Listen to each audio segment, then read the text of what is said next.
We're going to see if everyone's online.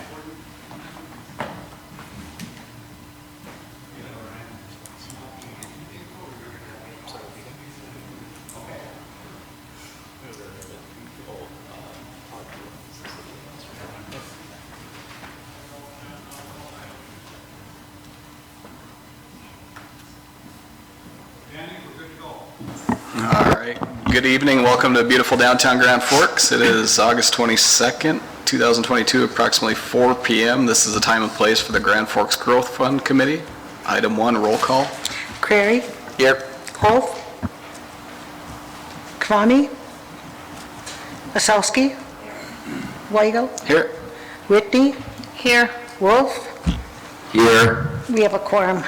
Thank you. Item number 2, minutes from July 26, 2022. Is there a motion to approve? So moved. Second. Moved by Crary, second by Whitney. Any further discussion? All those in favor signify by saying aye. Aye. Opposed, same sign. Motion carries unanimously. Item number 3, flex pace loan request, Red River Potatoes LLC. Thank you, Mr. Chair. For those of you who don't know me, my name is Kevin Hatcher. I'm the EDC's Business Development Officer. As you're well aware, we're here to present about the Red River Potato Equipment Loan here through PACE. We are fortunate actually to have Mr. Jack and Dwight Wiegand here in attendance from Fresno, California. They just flew in last night, so came to check out the presentation or the program here. So after I provide some background, I'll invite Mr. Wiegand, Jack, to up to share a little more detail about Red River Potato and the project plans here in the Grand Forks region. And then we can cover the details of that PACE loan request. So over a year ago, EDC, we met with the California company, Mesa Verde, the parent company of Red River Potato LLC. They're a value-added agriculture company who was looking to North Dakota to establish that potato processing facility. Red River Potato, they'll be purchasing cold potatoes. And what they'll be doing with those cold potatoes, since it's not for human consumption, they'll be dehydrating and grinding these potatoes to use for pet food ingredients.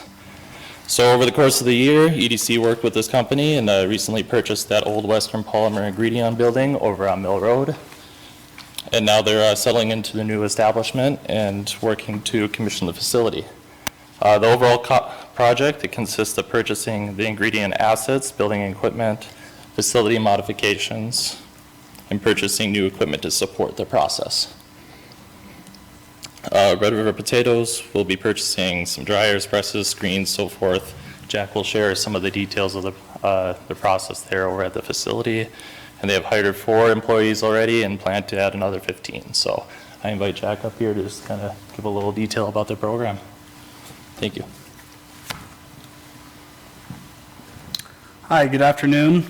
Thank you, Kevin, for the introduction, and thank you, Mr. Chair, for having us this afternoon. Like Kevin mentioned, my name is Jack Wiegand. I'm one of the shareholders as well as a managing partner in Red River Potatoes, which is a subsidiary of Mesa Verde Trading. Mesa Verde Trading is a family business that was started by the gentleman behind me, my father, over 30 years ago. The primary purpose of our business, along with many other ingredients, is selling dehydrated fruits and vegetables into the pet food space. So we target any type of value-add commodities, mainly waste streams from different food processors. Obviously, here in Grand Forks, we're targeting a dehydrated potato. But in California, we take a variety of ingredients such as tomato pumice, carrots, pomegranate, blueberries, kale, stuff of that nature, dehydrate it down, mill it into a powder, and it's one of the many ingredients that goes into pet food. So when you go into like a grocery store and you see a bag of Blue Buffalo pet food, potato would be one of the ingredients that we sell to these people. We chose Grand Forks for a myriad of different reasons, but most primarily because it has a waste stream of potatoes here. So we're going to be working with a variety of different wash plants in the area, people like A&L Potatoes, Associated, Full Folsom, over in East Grand Forks. These people have a waste stream of this product, and that is what we intend on taking, increasing the value to, dehydrating down, and then selling primarily outside of this region. Like I mentioned, our customers one of them is Blue Buffalo, but we have customers all over the country. These products will end up all the way from New York to California. So anyways, we very much appreciate you guys having us, and it's been a very welcoming community, so thank you. If you guys have any questions for me, of course, here to answer them. Perfect. Mrs. Husky? So does your Mesa Verde Trading Company only dehydrate food? Is that your only business? I'm sorry, what was that? Mesa Verde Trading Company. Do you guys only dehydrate food? Is that your only business? Do you do other business under that name? Primarily in the dehydration business, but we sell different ag commodities into the livestock industry in like California, for instance. So we'll take different byproducts in California. There's a lot of like almond hulls, stuff of that nature, and we'll sell that to the livestock industry in California. So Mesa Verde is the primary shareholder of Red River Potatoes. But yes, primarily our business is dehydration of fruits and vegetables. So for all the different things that you guys dehydrate with fruits and vegetables, does it only get processed for food or for like pet food? Or Yeah, good do you question. have other? Right now is just for pet food. So, yeah, I mean, what this plant will be doing specifically is just for pet food. Mesa Verde, as a whole, is primarily for pet food, but we do sell ingredients, some dehydrated ingredients, into the livestock feed as well. Cattle, hogs, things like that. Nothing that we do is of human consumption. Okay, all animal. Yeah, Okay, exactly. Thank you. Ms. Whitney? Thank you. Just a couple of questions. One, you said you've hired 4 full-time employees already and you hope to grow. What would be the pace of that growth or that intended growth into the region? Yeah, thank you for the question. I think we're actually up to 6 employees now, so we're trying to build at least one shift of employees. That would be about 1 shift's worth. We intend to run 24/7 here is our goal, so basically multiply that number by 3. A full crew here would be between 18 and 20 people. That being said, you know, that's just for the core business that we're talking about. We have recognized other opportunities within this region to take different waste products and hope to grow the business beyond just a dehydrated potato. And of course with that would require more personnel. You actually And more were insinuating my next question. So A, why potatoes? Why potatoes first? And then are there other opportunities beyond potatoes given the agricultural nature of North Dakota and the produce, you know, the different revenues that are here, or crops that are here, I should say?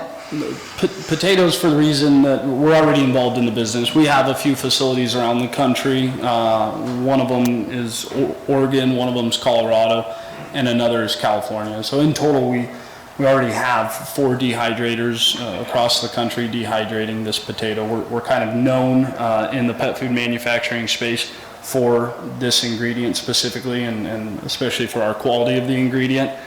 And then as far as other opportunities within the region, yes, for sure.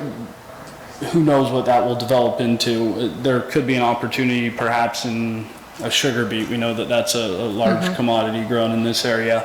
There could be other food waste opportunities, probably not for pet food, but for livestock feed.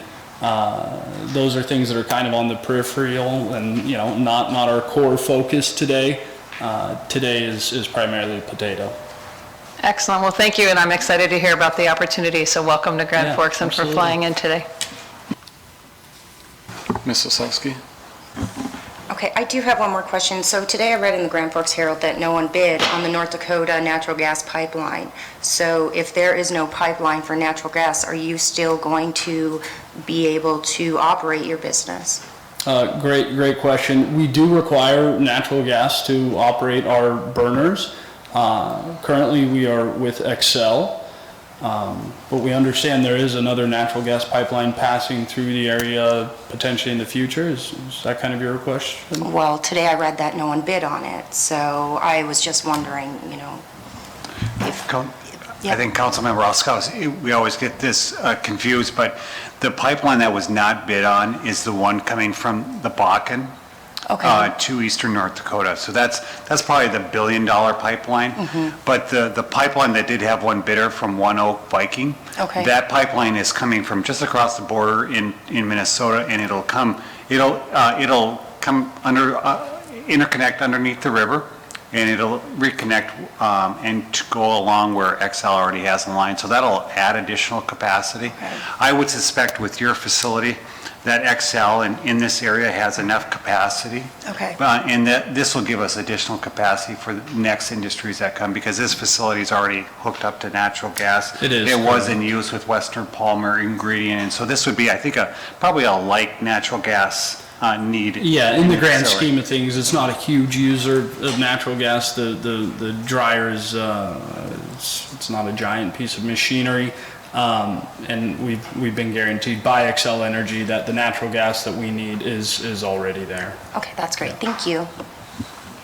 I just have one question. As far as you're obviously taking that waste and using that within your business, what about, is there additional waste left over from what you guys are doing? Is there any smells? Is there any... No, not really. Anything along those lines? Yeah, no, good question. As far as from an externality standpoint, it's really not a whole lot. Our business is the dehydration of like fresh fruits and vegetables. So what's nice about our product, our raw material stream, is that it's a fresh product for the most part. We might receive a potato because it has a slight blemish on it or a defect, but it's not like it's a rotting potato necessarily. So from an odor standpoint, no, we've never ran into that issue at any of our other plants. As far as other waste products, we don't really use any water within our process. Everything's conveyed by means of augers and belts and things like that. So there's really no runoff water. There's really not a whole lot of product that's like either rejected too, so we don't have a big waste stream in that way. Thank you. Mr. Wolf? Yes, thank you, Chair. Mr. Regan, thank you. Chris Wolf, I wish I could be there today, but thank you for your interest in our community. You answered most of my questions, but I know you're in other facilities across the country. How long have you guys been in business? I missed that earlier. Yeah, no problem. We've been in business for over 30 years, but on the pet food side, and specifically the mechanically dehydrated potato side, about 15 years. Our first plant was started in Center, Colorado, and then we expanded to California, then Oregon, and most recently, of course, here in Grand Forks. Yeah, thank you. And so obviously you have some history, some experience with this. I see in the deck that we were provided, you work with Bank of Sierra, and you have financing through them, which this program we're at, we partner with other banks. So my question then would be for Mr. Hatcher, is the B&D portion of this, has that been approved?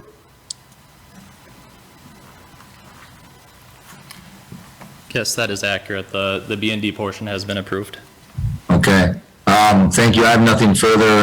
Thank you for being here today. I'm excited to watch this one move forward. All right, and if you like, I can move forward here with the details of the PACE loan. So we're looking at a total project of $4.1 million. The PACE subsidy requested to buy the interest rate down from 4.5 to 1% is on a $2.5 million loan from Bank of the Sierra that Mr. Wolf was mentioning for the purchase of equipment and operations.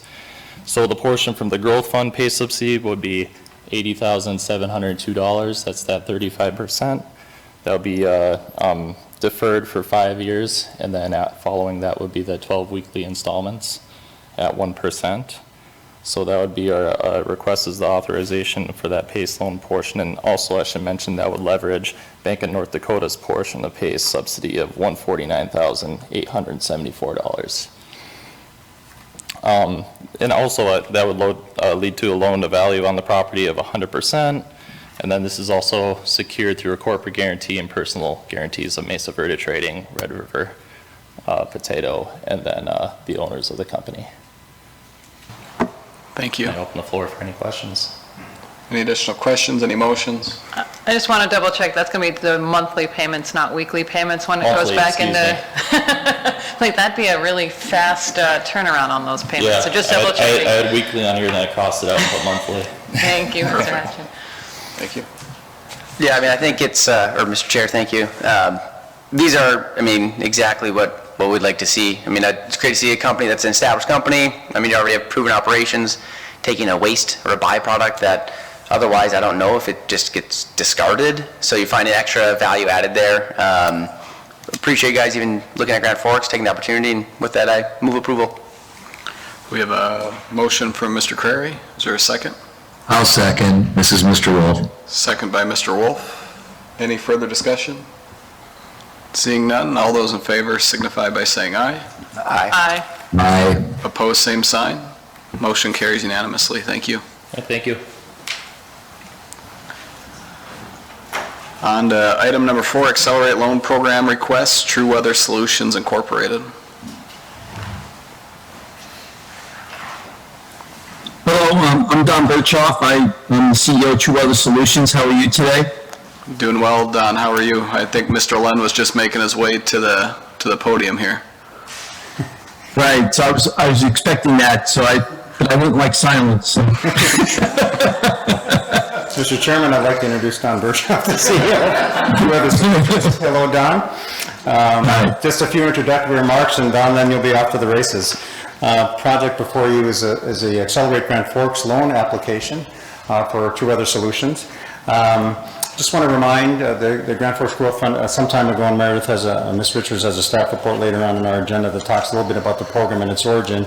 Really was a program to replicate and was inspired by the LIFT program at the state of North Dakota to help support the diversity of the economy through the growth of tech companies in our region. So True Weather Solution is applying for $100,000 of Accelerate Grand Forks loan funds. Proceeds, the program parameters are up to 250, but they're focusing their investment in 100,000. Just, I don't want to steal Mr. Birchoff's thunder here, but True Weather Solutions collects micro weather modeling, forecasting, and weather guidance data and translates that into actionable information for the U.S. industry. The precision of that technology makes it actually safer but more productive in terms of able to fly more missions as a result of that precision. They have established, and Mr. Birchoff will walk through this, a presence at Grand Sky that ultimately they'll use that technology for the benefits of companies like Northrop Grumman and General Atomics in terms of that flight weather data.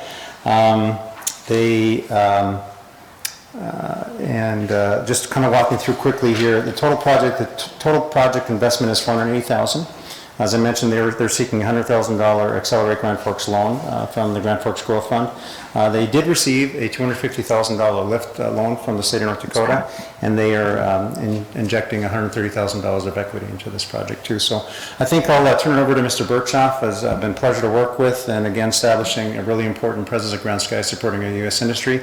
He's going to tell you about his company, walk through his pitch deck. I'm not sure if do I need to loan this or is it up? Oh, it's already up. So I'll just get out of the way. Mr. Birchoff, take it away.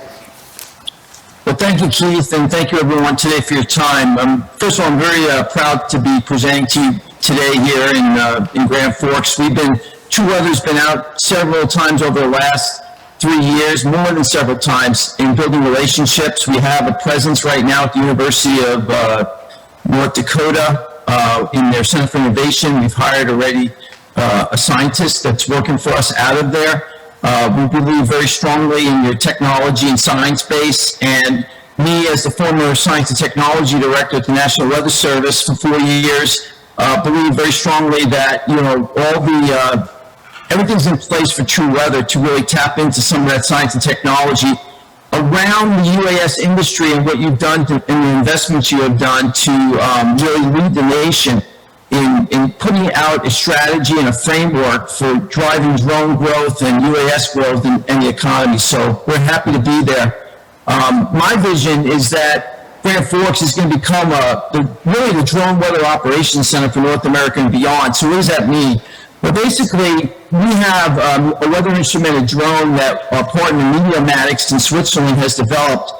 They've been flying these drones over in Switzerland now for about 5 years. They've got 9 of them now across Switzerland.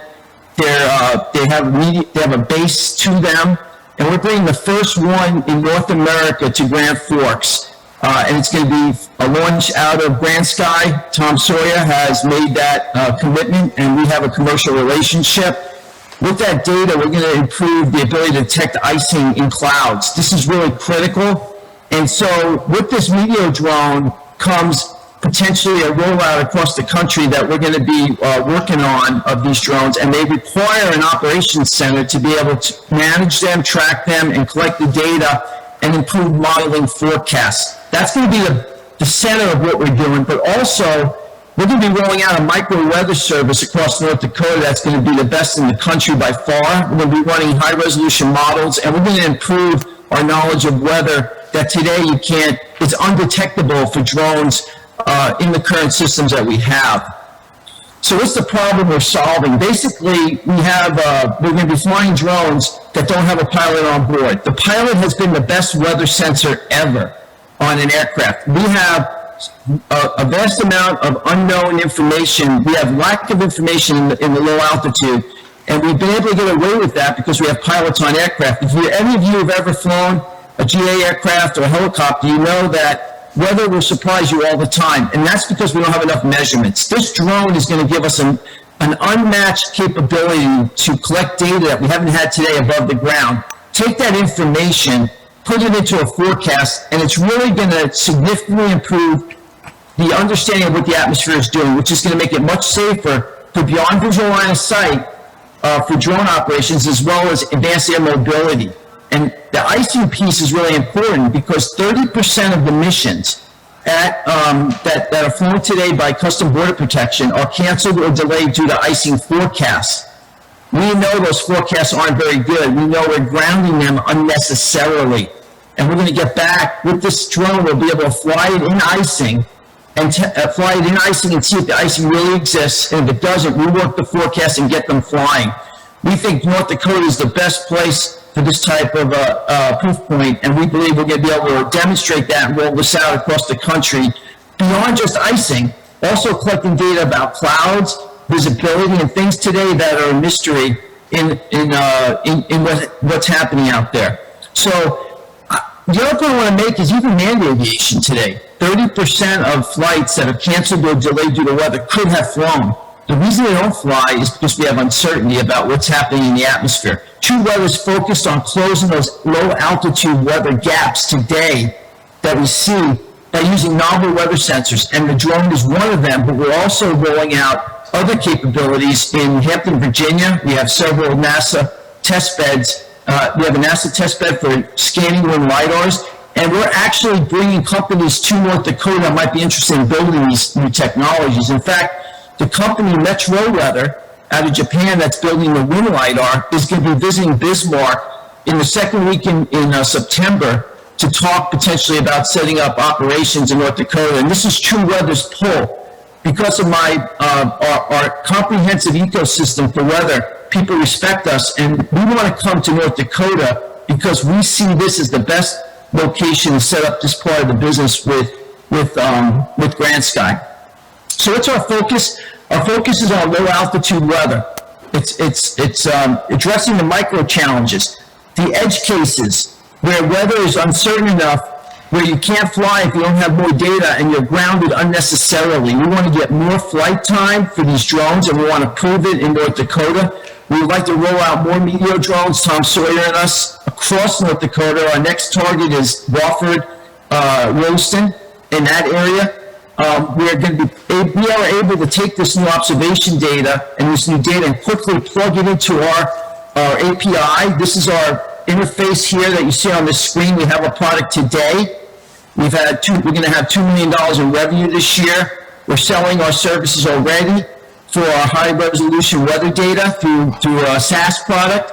And what it does is it makes decisions very simple for pilots. It's a go, no go based on very high resolution information. This micro weather that we're going to be adding to the mix with these sensors is the next step in improving the product.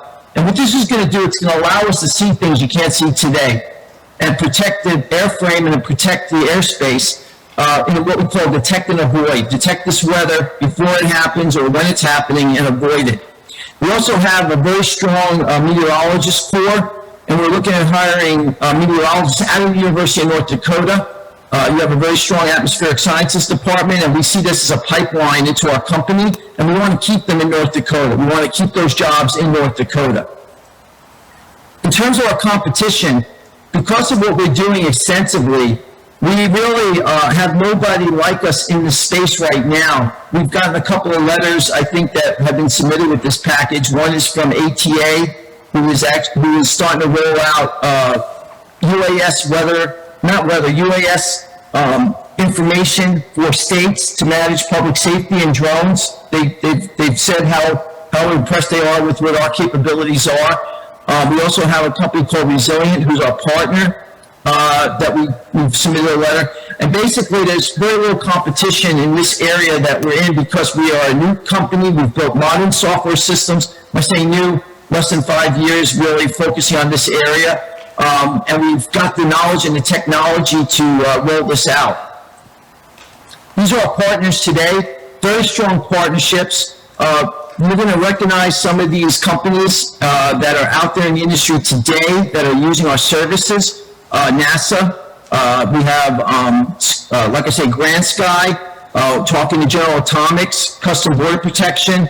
What we want to do is set up shop in Grand Sky and roll out this micro weather service that's going to become the model for the rest of the country.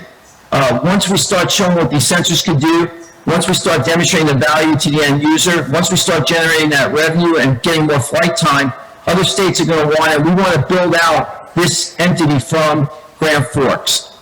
We also have other sensors that we also are deploying. These are all gap-filling sensors that are going to be a part of our ecosystem, and the beauty of these is they're plug and play.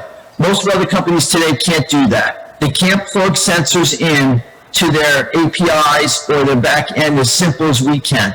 Turn them on, they pop up, it gives them a much more comprehensive display of what's happening in the airspace.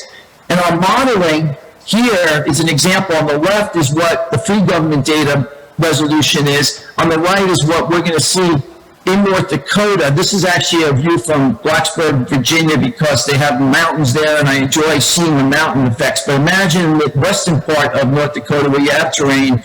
We're going to start picking up the winds. Winds are critical to UAVs and advanced air mobility because battery power management. And right now, they're guessing at what the winds are above the ground level. What this is going to do is give us much finer resolution data that's going to manage their battery power and know how far they can fly safely, better manage their assets, and better complete their missions and deliver their product to their end user. So our leadership is basically founded on some very solid folks. We have our Howard Newton's our CFO and co-founder. He has stood up companies in the past. He's been with me now from the beginning. Brian Bell comes out of the national, out of the weather arena. He's an expert in GIS. He's also leading me in our strategy to raise our next round of funds. We are going to be raising more money in spring of next year. And Manette is our chief scientist. He's out at the University of North Dakota, and we want to build a team around him. We want to take these funds to build a team around Monier for our new science and our new technology, and we want to build out our operations center. We've already talked to Tom about that for our drone operations center, and we want to build out our meteorologist corps, and we want to keep those people in North Dakota. We have 21 full-time folks in our company. Are very proud of what we've built over the last 3 to 4 years. Our goal is to expand out into North Dakota.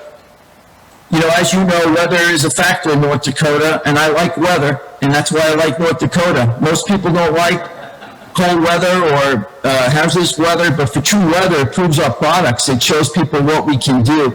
And as I told you earlier, weather costs money. It costs businesses about 10 to 20% of their operations budget. I'm a retired Air Force colonel. I had 24 years in the military. I actually ran an Air Force base in Central Asia, Manas Air Base, the main staging base. I understand logistics. I understand the cost of weather on logistics. I know what weather's costing our companies today, and we want to return some of that back into their pockets by providing them better data so that they can have more precise knowledge of scheduling and when to fly. Grant Sky, of course, is our partner. We're rolling out, we have a commercial partnership relationship with them.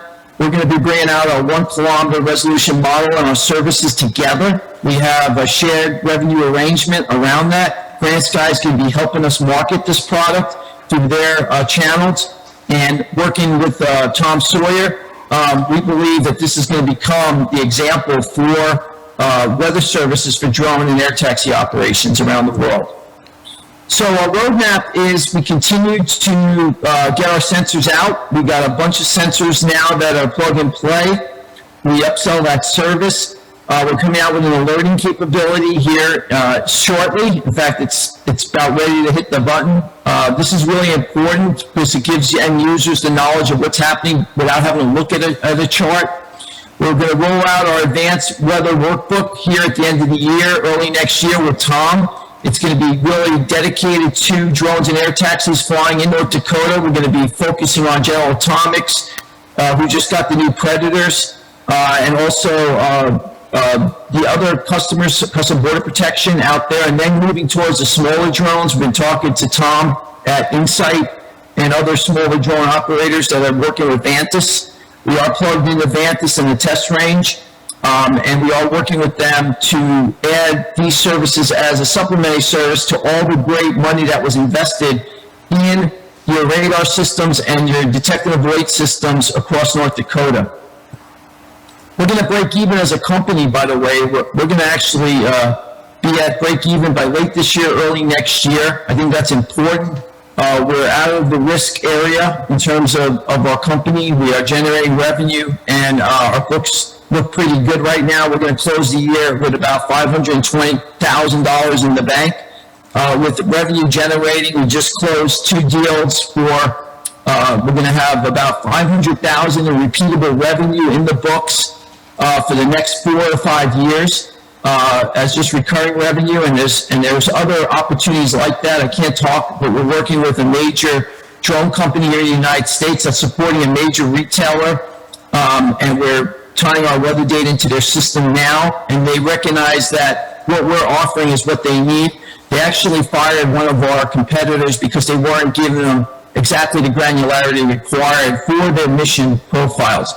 We're also working in, like I say, in Hampton Roads. We've got a NASA SBIR, several grants. We're building an urban weather capability. This is not something maybe you guys worry too much about in North Dakota, but what we're doing is we're demonstrating that in urban areas in big cities where you have drones and air taxis flying, wake turbulence off of buildings and things like that are going to be a major factor. We need very high resolution information to know where to fly between those areas of orange.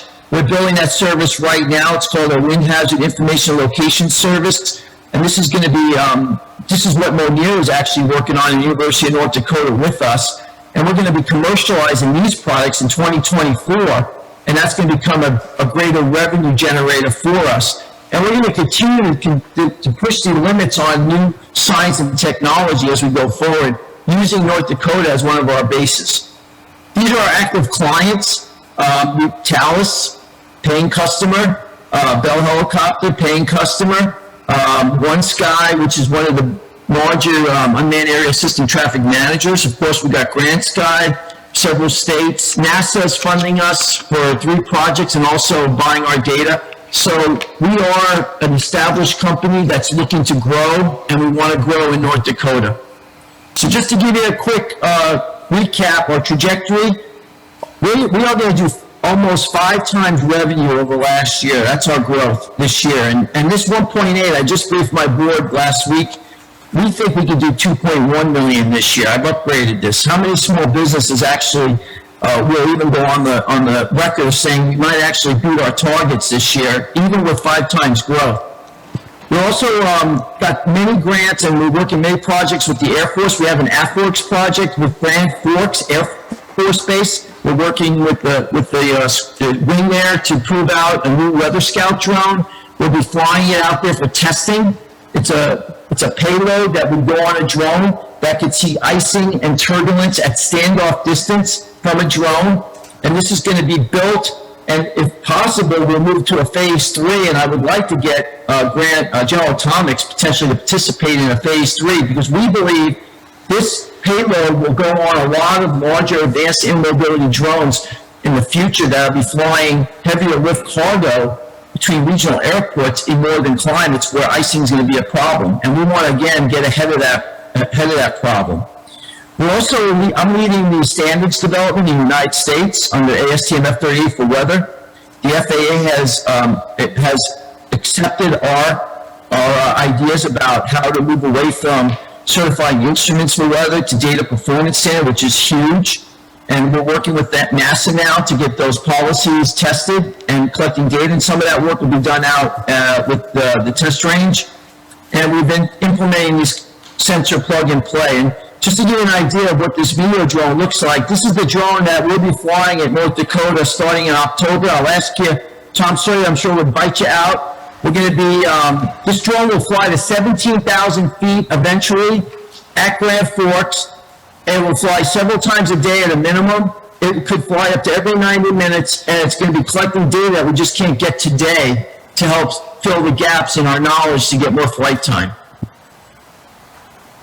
So our proposal is basically asking for $100,000 for working capital. This is really in addition to the $250,000 that we've already been given by the lift loan. We originally asked the lift loan for a little bit more money.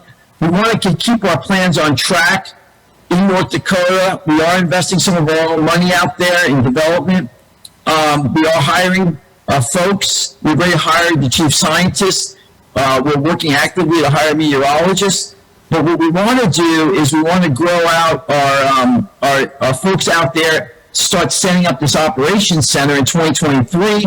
We want to work with the UND Aerospace. I'm working with Ryan Walsh on some projects for fire weather and to help us potentially use some of their capabilities out there to put sensors on their drones to detect for fire weather.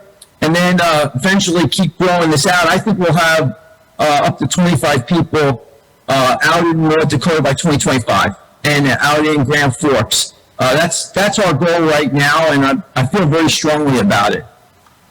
Our working capital for this project is $480,000. Like I said, we're already investing our own money. I've been out there in North Dakota. I spent a lot of money on business development because we believe strongly in working with Tom. Tom has asked us what our requirements are already for an operations center. I've talked to him about that. He has a vision about a larger operations center for North Dakota that True Weather would be just part of it. We'd be embedded in that and serving operations across the state. And so, we're looking for this $100,000 to just help us get into next year, right? We're going to be breaking even by the end of this year. We want to continue to roll things out. And it's just a way for us to be able to stay on track. That's my pitch. Do you have any questions? Thank you, Mr. Birchoff. Any questions, Mr. Crary? Thank you, Mr. Chair. Mr. Birchoff, thank you for the presentation. There's you're doing a lot of the right stuff, right? And I love the fact that it's the supporting of the UAS industry. Obviously, that's a high growth area that I think everybody recognizes. You've touched on a lot of great things of making the connections already with the base and with Tom and Tom and Tommy and everybody kind of in that UAS industry. I just kind of had a question getting in. I don't fully grasp. I'm not in your industry, but can you walk through a little bit of operationally and maybe some of those challenges that you may or may not have in regards to regulation as you start, if this really rolls out and scales, is this something that, you're having a drone that you have to, if Delta or UND Aviation or something like that, they're trying to get planes off and the weather's changing so fast, you guys can react quickly and send a drone out in 10 minutes and check it, come back, get the data, process that data, and it's decision useful instantly? Or is there regulations for approval on that? Or can you get into that a little bit, the operations of it, to expand and really scale? Right now, obviously, I'm sure it's a little more testing, but if you really roll this out everywhere, would that become an issue? Well, so that's an excellent question, by the way. So what we're doing is I'm working with the FAA, Tom's working with the FAA, working with the test range to get the waiver to be able to fly the drone. We don't think there's going to be any issues. We're flying in restricted airspace with the base. The base is on board with this because they know we're going to be offering the data for free. Tom is going to be offering it to them because they're in the space doing that agreement. They have the CRADA with the base, their shared data. He gets their radar, they get their, they're going to get our weather data for free. And they're really excited about that. So they're behind this because they know this is a major gap for them. Once we get the waiver from the FAA for flying this, we basically have approval to fly, and the data itself is high quality data. I'm working with the standards with the FAA right now to make sure data like this is going to be used and allowed to be used in drone operations. And I have no doubt that, honestly, I'm retired Air Force. I was an SES in the government, National Weather Service. I've worked with the FAA for years. I see absolutely no chance that they would say no because we don't have any data. And this data is going to be high quality, so they know they're going to need it. So once we get these standards kind of laid out, and once we get the waiver going, and once we get the waiver approved, then we'll be able to, from that, we'll be able to use that package to go and roll these out anywhere in the country. Are we going to have to be judicious initially? Yes. We're going to have to, we can't roll them out in downtown New York City, obviously, but there'll be places where we have similar kinds of arrangements like we have in Grand Forks, where you have an Air Force base that has a need, you have restricted airspace. Eventually we'll be able to work to get into the flow of flight operations. This drone itself just flies straight up and down. Just let me make that clear. This goes straight up and down. It's just a profile. It takes about 20 minutes to go up to 17,000 feet. So you can really set things up so that people know that drone's going up, collecting its profile, and keep air traffic away from it. Now, in terms of being responsive, when this drone flies and lands, once it lands, we will have the information back out to the end user in less than 5 minutes, 5 to 10 minutes. That's the beauty of what we're doing. We're a new company. I know how to do this. I'm excited about the new tools. When I was in National Weather Service, I couldn't do this stuff. I had a $130 million budget. It would have taken me 15 years to get this done.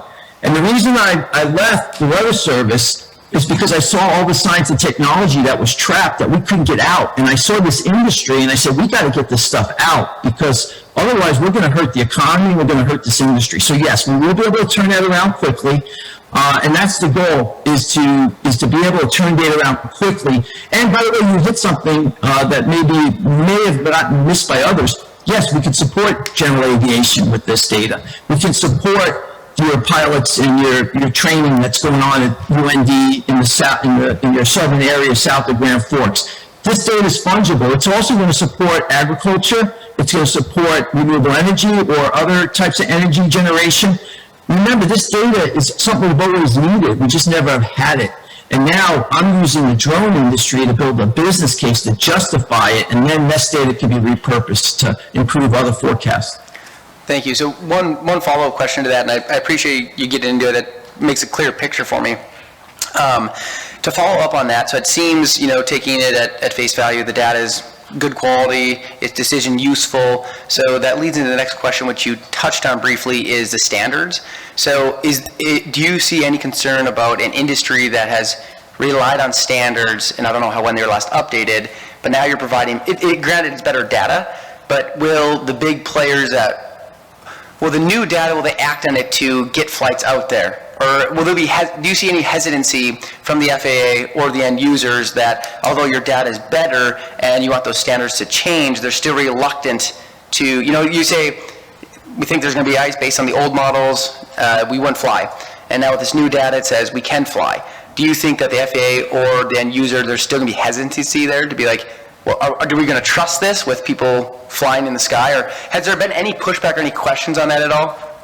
It's a really good question, and I can definitely understand your concern about this, because when I told folks 3 years ago I was going to work with the FAA to get data like this approved in the new standards, they all said, you're crazy, you'll never be able to change that, right? We all know the FAA doesn't like to change. Right. But the good news is and I can give you names of people in the FAA and NASA that I'm working with that We drafted the standard that allow for the use of this data. We're developing capabilities to quantify how good that data is. And then we have to share that information back to all users. And so the FAA is going to build a means of compliance, so this kind of data will be allowed, and there will be a method for it to be qualified by the FAA. What we want to do, and you're going to love this, what we want to do in North Dakota is we want to get the waiver, we want to get the FAA to give us the approval to test and demonstrate this under the Beyond program. We're going to be able to collect data and give it back to the FAA. And this is going to assuage any concerns about moving forward, because right now we don't have any data. So it's almost crazy to say we don't want new data that's high quality to help service an industry that's going to need it. And because right now we're unsafe. Right now people are using data from a weather service office in Grand Forks to fly 30 miles away, and the data is not relevant. So this is a way to fill these gaps that they know they have. Yeah. We've got a lot of support behind this. NASA's behind it. And, I'm not going to tell you with 99% certainty, 100% certainty that we're going to get this through, because anything can happen, as you know. But of all the verticals in the UAS industry, weather is the most advanced at getting the FAA. They've already have put programs in place to take this concept and to implement it in the future. So I'm very high confident that this is going to be accepted. Great. Thank you. But good questions, and I definitely understand your concerns. Definitely understand you. And remember, the pilots will use, if the FAA says you can use this, they're going to want to use this, because this is a business case. This is a business issue now. This is an issue of getting more flight time. So they're going to use it. The only reason why they wouldn't use it is the FAA said they can't use it. So we'll get past that. Thank you, Mr. Birchoff. Mr. Wolf? Yes, thank you, Chair. Mr. Birchoff, thanks for your interest in this region here. Exciting stuff. Congratulations on break even in a short period of time. That is impressive with any business. I'm curious if you talked a little bit about future capital as this continues to move forward. What is the trigger? What needs to happen for you to need more capital, and how does that look in the years ahead? What's your model look like? It's a very good question.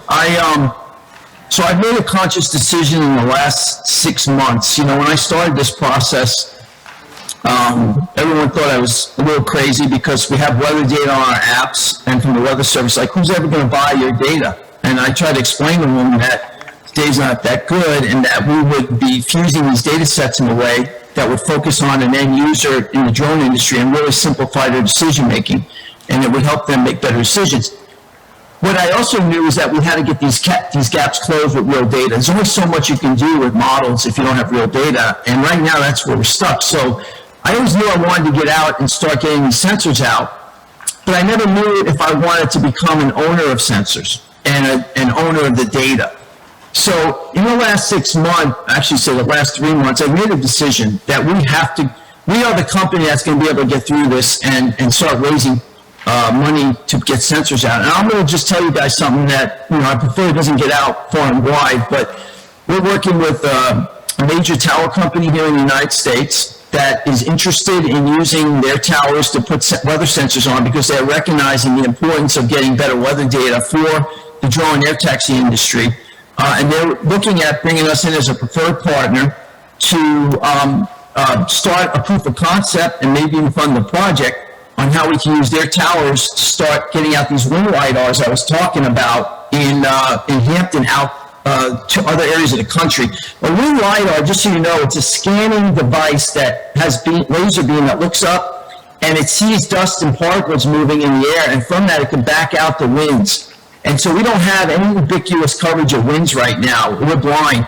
And what this LiDAR is going to do, and this is why NASA is supporting this is going to give us like an MRI of the winds going up to 6,000 feet.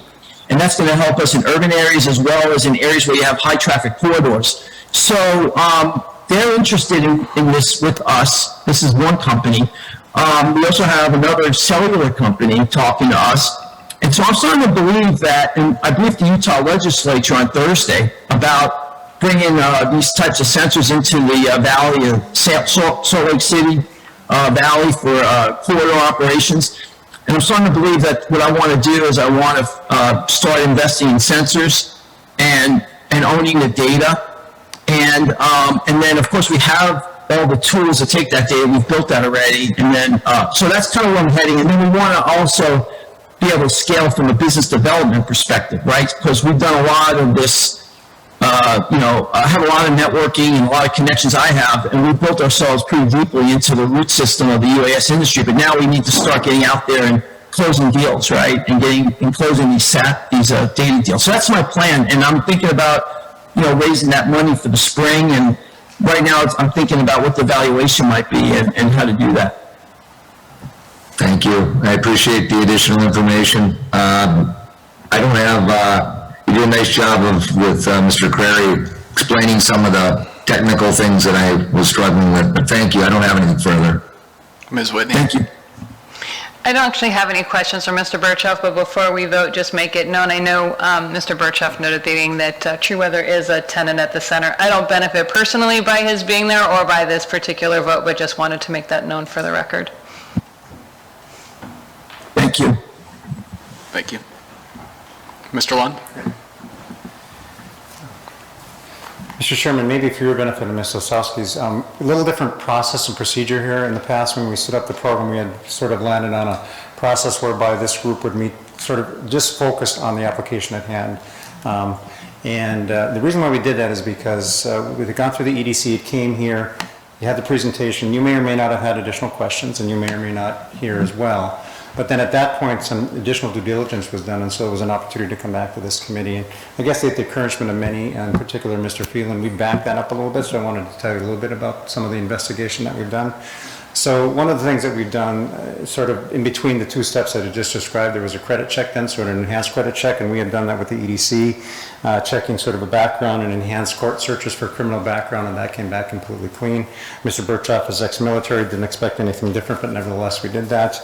We did communicate with different companies, so we want to do a little bit of due diligence on what the company is telling us as well as their technology. And so we visited with Grand Sky, and you've heard a lot about that, so I really won't get into that other than to say that is their intention that if this is successful, that they will replace their existing system with the True Weather solution system. So again, just understanding what they're flying there in terms of asset, that's their intention. We also communicated, and Mr. Birchoff brought this up, a company called Resilienx, and I've said that pretty closely. My tongue got a little bit fat there. But anyway, they, among other things, have developed the Army's ground-based sense and avoid system. And they have partnered on several NASA Small Business Innovation, so SBIR grants, to include the development and commercialization of True Weather, weather-sensitive data monitoring system in the Hampton, Virginia metro area. Also, one other thing, we communicated with a company called ATA, and I'm sure they would describe themselves differently, but I kind of view them as a technology integrator for risk management.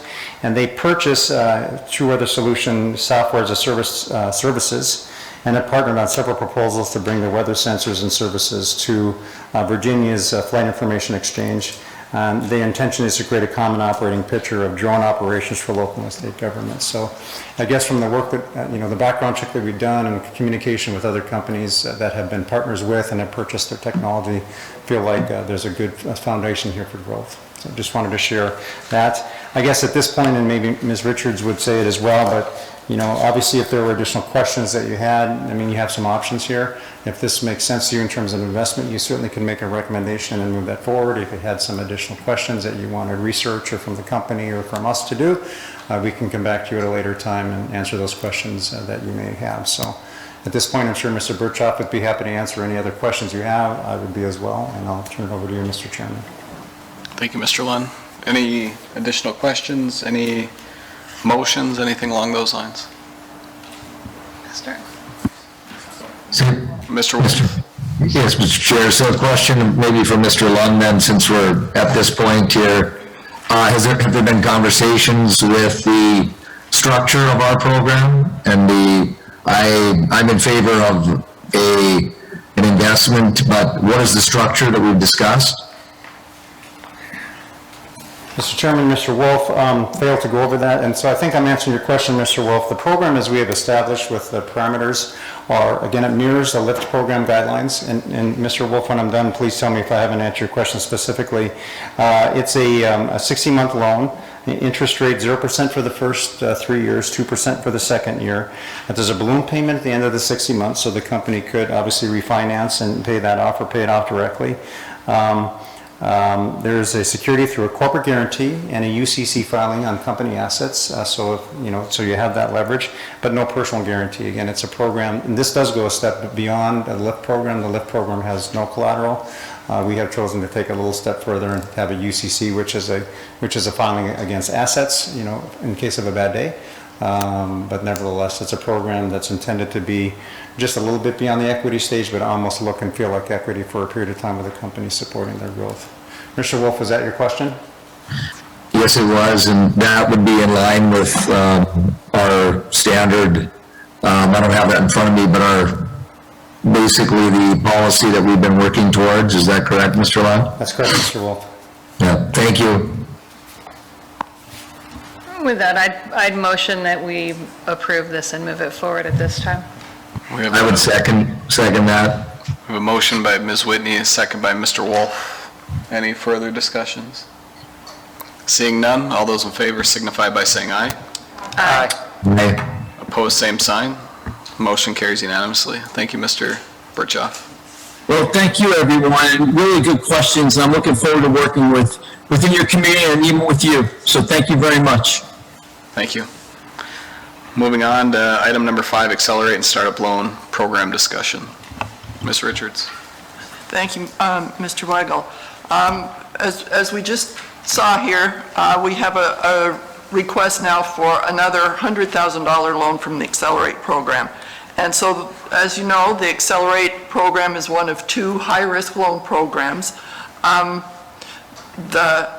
The program that we just heard a lot about is, of course, the higher dollar amount and the newer of the program. Your staff report kind of walks you through the particulars of both programs, with the other program that's high risk being Startup. Startup is the older of the 2 programs. It was established in 2017 with the idea to provide seed capital for innovative entrepreneurial activities. Your staff report kind of lists the loans that have been dispersed, and the program has changed quite a bit since its inception. We lost our partnership with North Dakota Development Fund, which was not necessarily a complaint against the program so much as a change of their policy, but that did kind of up the ante in terms of the JDA investment in these startup loans. Also, the program was kind of originally, if you look at those of you who remember WalkSmart, that was our first applicant, was a very high-tech entity, and more recently we've had, food trucks and food service. So we've kind of lost that innovative piece. It's been more focused on entrepreneurialism. Also, it initially had a lot of mentorship as part of the programming.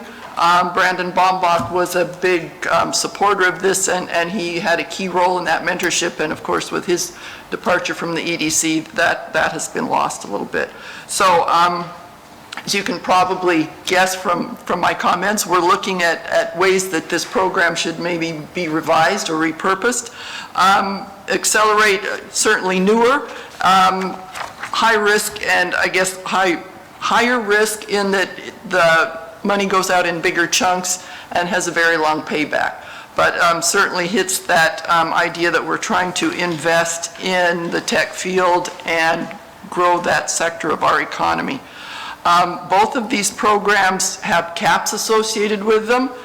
The startup program was originally capped at $100,000 a year, and as I mentioned earlier, that went pretty far when our maximum contribution was $20,000 per loan. Now at $30,000 per loan, that kind of makes 3 a year, and we're bumping up against that cap if everyone asks for the maximum amount. With Accelerate, when that program was approved initially in 2021, we looked at what would our high-risk portfolio look like in aggregate. And at that point, the JDA's recommendation, when that was established, was, and Maureen is here to kind of help with some of the background on that, but we were looking at a maximum of high-risk loans aggregated over 4 years at $2 million.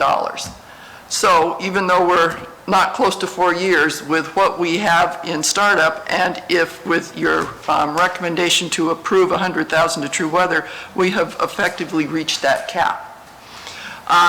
What we're looking for today is kind of some short-term and some long-term input. As I alluded to, staff would like to propose some revisions to both programs. As Keith, Mr. Lund mentioned earlier, we have already kind of adjusted our process on Accelerate with the due diligence coming before the project is even brought forward, whereas previously we kind of have an unveiling, and then if the committee felt favorably towards it, then we would do the due diligence. So we need to do some tweaking of both programs, major or minor, but we do need some feedback from you in terms of that cap. In the short term, we have, as I said, we've effectively reached that cap with your approval of True Weather, and so we think we need to just kind of put a moratorium on new applications in the short term. We do have, and your staff report outlines this, while Brandon Baumbach was still at the EDC, he accepted some applications, 3 firms, probably started working with them 4 to 5 months ago. So they would, I think they're about ready now. So if you would entertain consideration of raising that cap to allow those companies to present, we can put that on the agenda for next month. But we are at the point where we need to raise the cap or put a hold on both of these programs. In discussion with Maureen and finance staff, we would, as I said, we have lots of suggestions that we would like to talk to you, but in terms of a deep dive, the preference is to wait till early next year after finance has kind of closed out the books, and we can give you a really accurate picture of where we are with our portfolio in terms of high risk, low risk, and cash and that sort of thing. So I guess to recap, we would like some short-term guidance on whether you would be interested in hearing from these last 3 startup applicants that are kind of in the queue. Certainly not a guarantee that you would fund them, but you would have to basically be willing to consider raising that cap to even listen to them.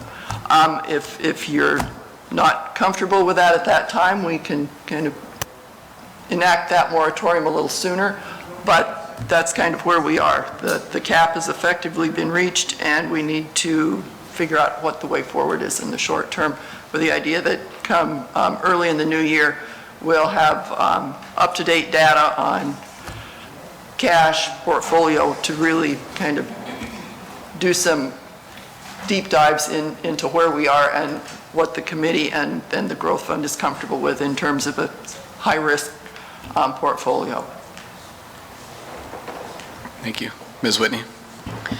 Ms. Richard, one question. I know capper raising the cap, not raising how far or how many months would you estimate into 23 would you say we would get information if we decided not to raise that cap and not entertain these 3 startups?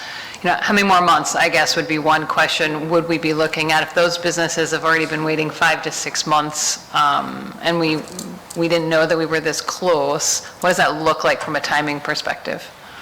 Well, in terms of having that rock-solid financial information for where are we, that would be finance staff's preference to wait till the books have been closed out. You know, it's discretionary. It's not like we don't have the cash available to do it. It's more of a policy issue, and what's your comfort level in the short term? I guess if you are willing to listen to the other applications, then staff's recommendation would still be then it's a moratorium after those 3, but that would be the applicants that are in the queue are 2 requesting $30,000 and 1 requesting $20,000. So we'd be looking at $80,000 addition to the cap in the short term. Thank you, Ms. Richards. Mr. Crary. Thank you, Mr. Chair. I guess, Ms. Richards, or for the whole committee, I suppose, my personal opinion would be to hear them out. And that's what I was going to ask, was just to see, are they, I didn't catch if it was a startup or accelerate, because typically accelerated loans are going to be higher value, but if there's some startup ones, maybe just to, obviously with the understanding we may potentially have to raise that cap, it wouldn't be something substantial. Like you said too, that cap is kind of, it's a policy question. It's not that they were out of funds. It's just that at the very beginning of last year's program, we kind of said, hey, let's keep it somewhere around here. I would hate to not hear it out when it could be something that could be a great idea, it could be something great for Grand Forks, and if they've already come this far. And with that being said, now kind of back to more of a portfolio analysis, not going to dive too deep here, but the general understanding was 10% of liquid assets, correct? That was at adoption, that was. And of those, so which we'll get at the end of the year when there's a better, clear picture, there's the plan from the cities, maybe the city council or the JDA, maybe more specifically, would there be probably more liquidity coming up with the sale of potentially other assets? So that would theoretically increase the funds without raising the cap, or how does that whole puzzle fit together? Well, that's part of Or is that a conversation another day? Well, I can speak to what hasn't happened that was expected when that cap was placed. We anticipated both corporate centers selling. We've only sold one. We have also approved a $900,000 TIF loan to block V properties. I think that would be considered low risk because it's, thoroughly backed by a mortgage, but it is something that has come out of our cash. Going forward, I'm not going to say anything, and if Maureen wants to talk, I will let her, but there are some changes from when this was adopted. Right. That was just kind of maybe the higher level point. If it's not a substantial dollar amount, don't get me wrong, the $20,000, $30,000 is a lot. Based on the original, our cap was based off an understanding of one thing when those variables have changed. So I guess I'm okay hearing out to hear what these people have a chance at the funds as well to start something up, but that's just kind of my opinion. Well, that's the feedback staff is looking for, because as you said, it is kind of a soft cap, and we haven't officially announced that we're, shutting the program down to review it, but your guidance is appreciated on how to proceed. And I totally understand the idea that these people have, in good faith, started the process. Ms. Dorst, did you have anything to add?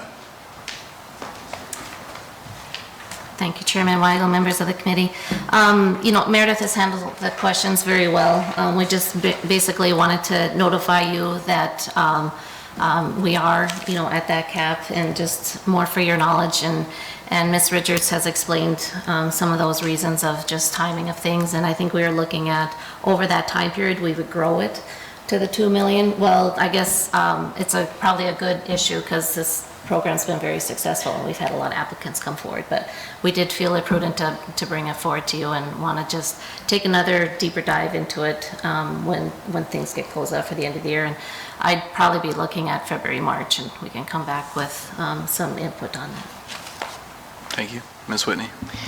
Thank you. I think I would just second Mr. Crary in that it would be worth at least listening to those potential few that are in the pipeline, and that they've done some work. So I hesitate to not recognize that work. But yes, we will have to obviously keep in mind, I think to your points, that we're basically at that cap. So that would be something we'll have to take into consideration as well. Thank you. Certainly in the interim between when we will hear from startup applicants next month, it sounds like, and we're able to do the deep dive financially, we can certainly bring back, metrics, what have these borrowers done in terms of job creation, the wages that are associated with those jobs, just, a little bit more data analysis on what we can give you in terms of what's working and maybe what staff thinks should change. So it's not like we're going to put this on ice for 6 months, but I think from a staff discussion point of view, for many months we've we've talked about the need to kind of review our programs in light of how things have changed. And some of these changes were made to pursue the more high-risk approach, but we're in a fast-moving environment, so I think it's prudent to just look at these programs frequently, as well as review things like pace and flex pace that we just kind of do automatically, and make sure that we're all comfortable with how we're allocating our resources across these different types of loans. Mr. Wolf, did you have anything to add? No, just thank you, Chair. I, in agreement with Mr. Crary and Mrs. Whitney, I appreciate the notice that we're at the cap. Process has been started, and I think I heard there were 3 up to $80,000. I think that we should continue to listen to those, but also then get more information and feedback from the city, and maybe it's a smaller group that has input on suggestions as far as the program moving forward and caps and targets. But I'm in favor of listening, at least listening to the others. And Chair, I need to drop off now. Thank you. Thank you. Ms. Osowski? Yeah, please excuse me, I'm new. So were there other notices to this committee that we were reaching this cap? No, this is, okay, we've been in Accelerate a little over a year, and so we're kind of, to be honest, it kind of took us all by surprise that we had reached that cap so soon, because it was meant to be sufficient, or at least aggregated through 2024. But as someone mentioned, this kind of speaks to the demand for the program, that the funds have gone out so quickly. Okay, who will keep track of this in the future then? Well, we're all tracking it, both community development and finance staff. Okay, so before, I'm looking at the startup loan summary right now. Before these reach us, who pushes these forward to us? Because it says that these are supposed to support innovation. Now, Chino Latino didn't even qualify for the loan. There are other, the other food trucks, like who determines what these are? Do we just see everything that comes through? The EDC is the acceptor of applicants, and there is a startup kind of loan review committee that is not part of city government, but was made up of mentors and Small Business Development Center to help not only bring the request for funding forward, but provide some kind of technical assistance to these startups to help them be successful. So it was kind of a combination of funding and business development mentoring. It would be really nice to see us go back to, innovative type businesses that we look into, because there's quite a few that are in default right now. The Snack Shack, another food truck. So I would hope that those would be screened a little bit better before they come forward, if this is the requirements for the loan, Well, that's with, So, our next item is an update on the Tech Accelerator, and so, amongst my staff, we're looking at perhaps this startup loan should be repurposed as something that would be tied to our Tech Accelerator. And if the Growth Fund wants to continue to have just kind of that entrepreneurial feel for businesses outside the tech sector, what might that look like that would be kind of separate from this startup Grand Forks funding? okay, and this is a newer program? You said it's been going on for about a year, right? Accelerate is about a year old. Startup goes back to 2017. Okay, and which one are we tapped out on? Both. Both? I mean, they're Okay, both considered high-risk loans, so we're kind of aggregating them. Okay. I do not think that we should up the amount that we hand out in loans until we figure out what kind of processes we're going to start following so this doesn't happen again. So that's just my personal opinion. Thank you, Mrs. Osowski. I kind of look at this and I understand the innovation side. I think we saw something with True Weather tonight that was based on innovation, and I picture that as the big guy in the room. He's got backing and working with NASA and all these large companies, I think of Startup Grand Forks as the little guy. And while we've had some defaults that I personally, I'm not sure if I voted against writing them off. I probably shouldn't have. I should have asked our city attorney to go and get our money back. I do think that it's a positive program that gives that little person at least an opportunity. And I would like personally to see it go forward, but I do understand the concerns that come with that as well. Mr. Crary? Well, I think if anything, regardless of what we decide, and to Mr. Hasowski's point, we'll have a little time, and it'd be nice to have a devote. It seems like we're always up against the time on the growth fund meetings. It'd be nice in the future now if we're kind of pumping the brakes on stuff to really dive into the weeds on the actual programs. We've had a couple times in the past, in the last year, we're like, hey, how do we want this program to actually look?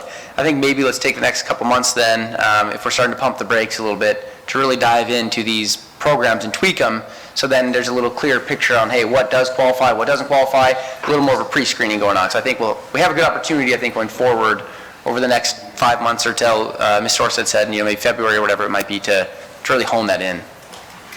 That's what staff is hoping to do, kind of across the board with JDA loan programs, is get into the weeds. Mr. Wolf might have a good idea that we form some sort of subcommittee, but yeah, I think we're overdue for something like that, so appreciate your comments. Mr. Phelan? Chair, I think you're right. The startup was really intended as small business opportunities and try to lift people up. I think the Accelerate loan program really helped augment what the LIFT program with the state of North Dakota was working on, and that was really meant to really accelerate the tech sector in Grand Forks, knowing that we were underperforming. So even though they're in the one lump area, they are different animals of what we're working on.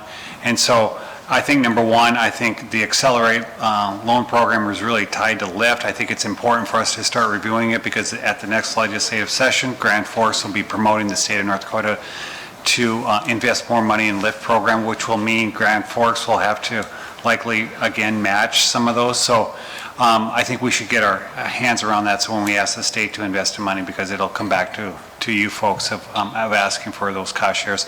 I think the startup program, when we all sat here in 2017, we were thinking more entrepreneurial, maybe tech sector, and really the Accelerate program has turned out to be that program. And the startup program has been more the small business startup. And when you start these things, you're not quite sure how things work out, but I think the important part is we've facilitated a lot of private investments in our community, and for the most part, they've all been successful and have been repaid. And if you remember, part of the goal of the committee and even the Jobs Development Authority is that we're going to have a couple losses, of which we've had, but they're going to be in the minority, and we just don't want that to stop us from moving ahead and allowing fear for us to move forward. So I think overall it's been a good thing, and I think what Meredith is trying to say is the startup program really needs a deeper dive on, do we want to even maintain that moving forward, and if so, what does that look like? Because it's kind of transformed into something when Mr. Baumbach was here. It's transformed into something that we didn't anticipate. I think the bigger question is the Accelerate program, because I think the state's going to continue to invest in the LIFT program, and that's going to continue to need a lot of funding from the Grand Forks Growth Fund. So I think if I were you, that's where I'd focus more of my energy, because that's hundreds of thousands, whereas the other ones is going to be tens of thousands on that. Thank you. Ms. Whitney? I think I would just add to the conversation too is, the whole point of both of these funds, I believe, historically has been that we knew there was some higher risk going into both of these programs. So I think, understanding that there's going to be some losses. And in the entrepreneurial space, 90% don't succeed, and our batting average so far actually is higher than that. So we should actually be pretty proud of that. But do I think the due diligence possibly could be strengthened in some spaces? Yes. And so my actual recommendation was going to be, I think to your point, you actually just mentioned and said to Mr. Wolf, but I was also thinking, could we have a subcommittee of this group that works with city staff to bring something forward. I think just to expedite the conversation and/or, involve the conversation earlier on so that we can maybe move that faster forward, especially given the fast-paced changing nature of everything that's happening in this entrepreneurial space, and knowing we have a legislative session coming up that's going to be extremely dynamic, that I think will have an impact on, what's going on in the entrepreneurial space in Grand Forks. Ms. Richards? Mr. Weigel, I'd also recommend, since both of these programs start at the, your Economic Development Corporation, and really, we're meant as city staff and as you as to be, we work integrative, but we're supposed to be a little bit separate. So I think because both of these programs start at the Regional Economic Development Corporation, we should also invite them, since they're the ones that are really working with these clients. They come to the city, but we're reacting to what the EDC is trying to facilitate with local entrepreneurs and investors. Perfect. Anything else, Ms. Richards, regarding this, or do you have all the information you need? Well, I'm comfortable with, by consensus, you're interested in listening to the applicants, not necessarily guaranteeing that they will be funded, but listening. If you feel that you need a motion for that, we can certainly go that way, but I'm fine with consensus, and then we'll move on to the next couple items real quick. Perfect. I think consensus is fine. I'm fine with consensus, given it's 22 after 5, and there's another meeting right up against this, Yes, and still an yes. agenda to go. All right, item number 6, Tech Accelerator update. Ms. Richards, you got 9 minutes. Well, we kind of anticipated this, so we have a summary slide at the end. John, are we good? Anyway, as you're all aware, we have a tech accelerator under construction across the street at the old Grand Forks Herald building. We opened bids in January, construction started in March, and we're looking at a mid-November completion. We are roughly on budget. We had $3 million overall originally, with 2.1 for construction and contingency, and 900,000 for soft costs such as furnishing and tech. So we're a little high on the soft costs, a little low on the construction, but overall we're within that 3 million. Important next step, and going before City Council tonight, is an ordinance change to establish an advisory board, much like the Growth Fund Committee. This advisory board will make recommendations to the Growth Fund on operations, programming, everything to do with the Tech Accelerator, much, again, like this group in an advisory capacity. In terms of operations of the Tech Accelerator, we're working with some partners on programming. That's primarily Center for Innovation. We're talking to the folks at Evolve in terms of day-to-day space management, since this will share quite a bit of commonality with a co-working space and their expertise there. And then in terms of our lease membership structure, typically you think of a building like this with tenants, but in this case there is a lot of kind of common space that isn't really lockable, rentable space, so we're looking at kind of a combined lease membership structure, and then since we did get funding from EDA, everything is subject to their approval to move forward. That is a very condensed version. We've got a great team here behind me that will be coming back to with a little bit more expansive version, possibly next month or to the JDA. And with that, last item on the agenda is an annual report, which is just receive and file. Perfect. Any quick questions for Ms. Richards on either item? Can we get two of those back? I'm sorry? Ms. Weber? The Accelerate Loan Program, will any of that discussion come to the JDA, or will that just remain with the Growth Fund Committee at this point? Since we are kind of asking for a temporary cap, we could kind of do it either way. As chair, do you have a preference, Mr. Weber? I'd like to see this put on the agenda for the JDA at an upcoming meeting, yes, please. At least for a discussion. Will do. Thanks. Any That's other? all I have. Is there a motion to adjourn? So moved. All those in favor say aye. Aye. Opposed, same sign. Motion carries unanimously. We are adjourned.